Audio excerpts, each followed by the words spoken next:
हरि ओम तत्सत। अध्यात्म रामायण अरण्यकांड नवम सर्ग। कबंध का उद्धार।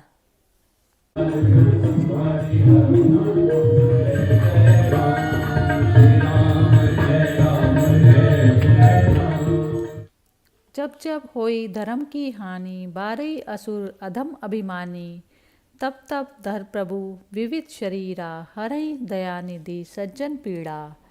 श्री महादेव जी पार्वती जी से बोले, श्री रामचंद्र जी जटायु की मृत्यु से दुखी होकर फिर सीता जी को खोजते हुए लक्ष्मण जी के साथ दूसरे वन को गए।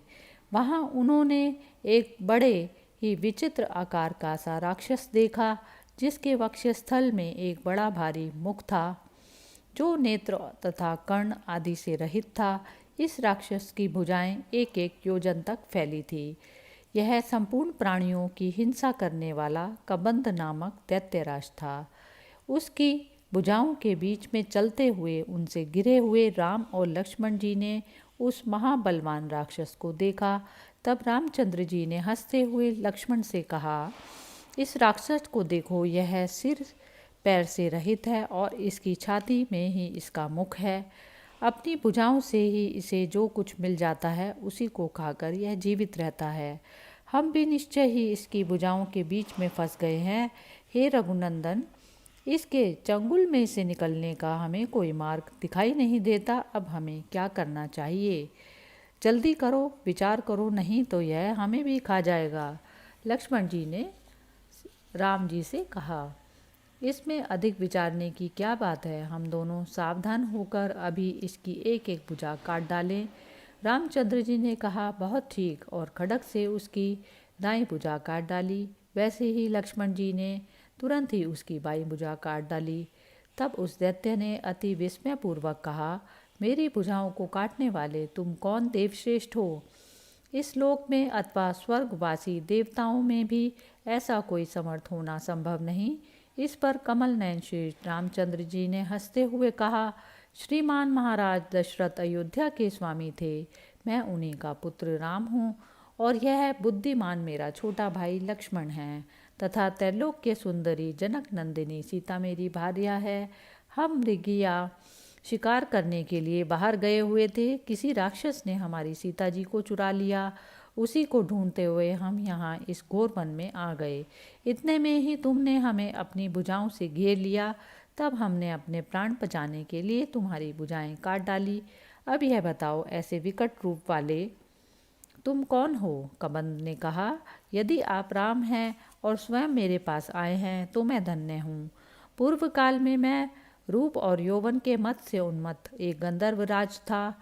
हे रघुश्रेष्ठ, मैंने तपस्या द्वारा ब्रह्मा जी से अवध्यता, किसी भी ना मारे जा सकने की योग्यता प्राप्त कर ली थी, और मैं अपनी रूप कांति से सुंदर स्त्रियों के चित्तों को चुराता हुआ संपूर्ण लोकों में घूमा करता था। एक बार अष्टावक्र मुनि को देखकर मैं हंस पड़ा। अतः उन्होंने क्रोधित होकर कहा, अरे दुष्ट दुर्बुद्धे, तू राक्षस हो जा। उनके शाप से भयभीत होकर जब मैंने उनकी स्तुति की तो तप के कारण परम तेजस्वी उन दयालु मुनीश्वर ने मेरे शाप का अंत इस प्रकार बताया। वे बोले, त्रेता युग में स्वयं नारायण दशरथ के यहाँ अवतार लेकर तेरे पास आएंगे, और वे तेरी एक एक योजन लंबी भुजाओं को काट डालेंगे। तब तू शाप से मुक्त होकर अपना पूर्व रूप धारण करेगा। उनके इस प्रकार शाप देने से मैंने अपने आप को राक्षस रूप में देखा। हे राम, एक बार मैं रोषपूर्वक देवराज इंद्र के पीछे दौड़ा। तब उसने क्रोधित होकर मेरे सिर पर अपना वज्र मारा। हे रघुनंदन, उस वज्र के आघात से मेरे सिर और पैर पेट में घुस गए, किंतु ब्रह्मा जी के वर के प्रभाव से मैं मरा नहीं। मुझे मुखहीन देखकर समस्त देवताओं ने दयावश हो देवराज से कहा, यह बिना मुख के कैसे जीवित रहेगा? तब इंद्र ने मुझसे कहा, तेरे पेट में ही तेरा मुख होगा। तेरी भुजाएं एक एक योजन लंबी हो जाएंगी। अब तू यहाँ से चला जा। इंद्र के ऐसा कहने पर मैं यहीं रहकर नित्य प्रति अपनी भुजाओं से वन के जीवों को खींच कर खाता हूँ। हे अनग, अब उन भुजाओं को आपने काट डाला। हे रघुश्रेष्ठ, अब आप मुझे एक अग्नि और ईंधन से युक्त गड्ढे में डाल दीजिए। आपके द्वारा अग्नि से दग्ध होने पर अपना पूर्व रूप धारण कर मैं अपनी भार्या का पता आपकी भार्या का पता बताऊंगा। उसके इस प्रकार कहने पर श्री रामचंद्र जी ने लक्ष्मण जी से तुरंत ही एक बड़ा गड्ढा तैयार करवाया और उसमें डालकर लकड़ियों से जला दिया। तब उसके शरीर से एक सर्व अलंकार विभूषित कामदेव के समान अति सुंदर पुरुष प्रकट हुआ। उसने रामचंद्र जी की परिक्रमा कर उन्हें साष्टांग प्रणाम किया और भक्ति से गदगद कंठ होकर हाथ जोड़कर कहने लगे। गंधर्व बोला, हे राम, आप अनंत आदि अंत से रहित और मन वाणी के अविषय हैं, तथापि आज मेरा मन आपकी स्तुति करने को बड़े वेग से उत्सुक हो रहा है।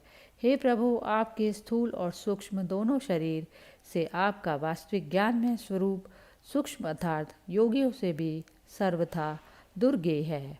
इससे अतिरिक्त और जो कुछ है वह जड़ दृश्य और अनात्मा है।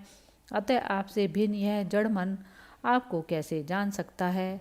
बुद्धि और चिदाभास का अन्याय ध्यास रूप एक ही जीव कहलाता है। इन बुद्धि आदि सब का साक्षी ब्रह्म ही है। वह मन वाणी आदि किसी प्रकार का भी विषय नहीं है।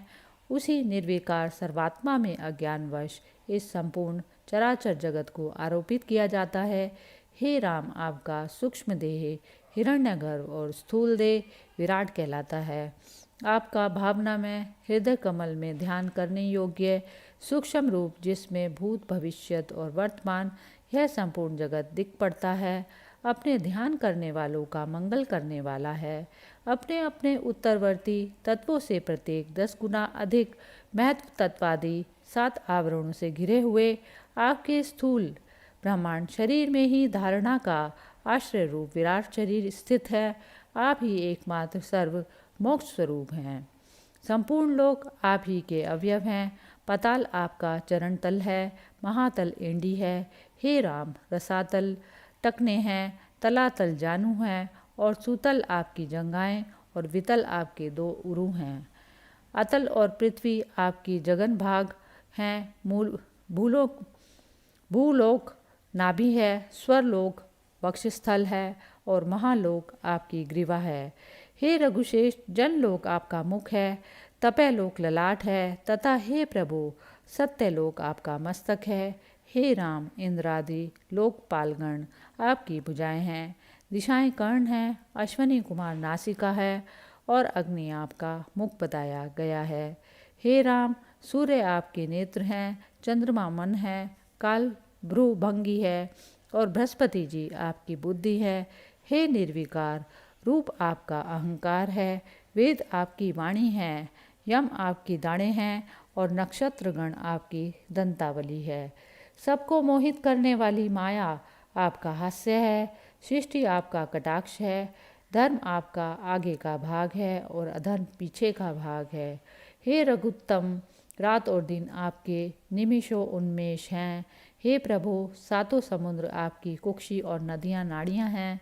हे प्रभु, वृक्ष और औषधियाँ आपकी रोम वृष्टि, आपका वीर्य और ज्ञान शक्ति आपकी महिमा है। यही आपका स्थूल शरीर है। यदि पुरुष आपके इस स्थूल शरीर में मन स्थिर करे तो वह अनायास ही मुक्त हो जाता है। हे राम, आपके इस स्थूल रूप से पृथक और कोई पदार्थ नहीं। अतः हे राम, मैं आपके उस स्थूल रूप का ही सदा चिंतन करता हूँ, जिसके ध्यान मात्र से ही शरीर में रोमांच के सहित प्रेम रस का संचार हो जाता है। हे राम, जब यह जीव आपके विराट रूप का चिंतन करता है तो तत्काल ही उसकी मृत्यु हो जाती है, तो भी मुझे उसकी आवश्यकता नहीं। मैं तो आपके इस राम रूप का ही चिंतन करूँगा। हे रघुनंदन, मेरी यही प्रार्थना है। लक्ष्मण जी के सहित सीता को खोजता हुआ आपका यह जटावल्कल विभूषित धनुष बाणधारी तरुण वयस्क श्याम रूप सदा मेरे मन में विराजमान रहे। हे रघुश्रेष्ठ, आपके इस दिव्य रूप का पार्वती जी के साथ सर्वज्ञ श्री शंकर भगवान सर्वदा चिंतन किया करते हैं और काशी में मरने वालों को ब्रह्मवाचक राम राम इस तारक मंत्र का उपदेश करते हुए सदा अति आनंद में मग्न चित्त रहते हैं। अतः हे जानकीनाथ, आप निश्चय ही परमात्मा हैं। आपकी माया से मोहित होने के कारण सब लोग आपका वास्तविक रूप नहीं जानते। हे संसार की रचना करने वाले परमात्मा राम, मैं आपको नमस्कार करता हूँ। हे सौमित्र सेवित अयोध्यानाथ, आपको नमस्कार है। हे जगन्नाथ, आप मेरी रक्षा कीजिए, आपकी माया मुझे मोहित ना करे। श्री रामचंद्र जी बोले, हे देव गंधर्व, मैं तुम्हारी भक्ति और स्तुति से अति संतुष्ट हूँ। हे अनग, तुम योगियों के प्राप्त करने योग्य मेरे सनातन परम धाम को जाओ। जो लोग तुम्हारे इस आगमोक्त स्रोत का अनन्य बुद्धि से नित्य भक्तिपूर्वक जप करेंगे, वे अंत में अज्ञानजन्य संसार से मुक्त होकर जगत रूप कार्य के द्वारा अनुमान करने योग्य ज्ञान स्वरूप नित्य मुझ परमात्मा को प्राप्त करेंगे। इति श्रीमद् अध्यात्म रामायणे उमा महेश्वर संवादे अरण्यकांडे नवमे सर्ग। हरि ओम तत्सत।